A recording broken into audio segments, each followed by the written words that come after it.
അങ്ങനെ ഞങ്ങളെ പയറുകൾ കായ്ച്ചു തുടങ്ങി കേട്ടോ. കേട്ടോ, പയർ പച്ച പയറാണ്, നല്ല കായ്ക്കുന്നുണ്ട്.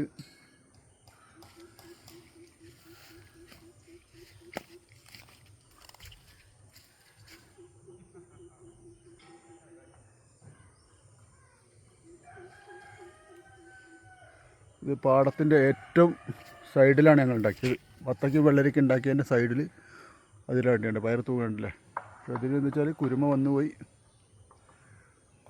കുരുമ വന്നാൽ വേറെ പല പണികളും ചെയ്യാനുണ്ട്. ഉണ്ടോ, കുറവാണ്.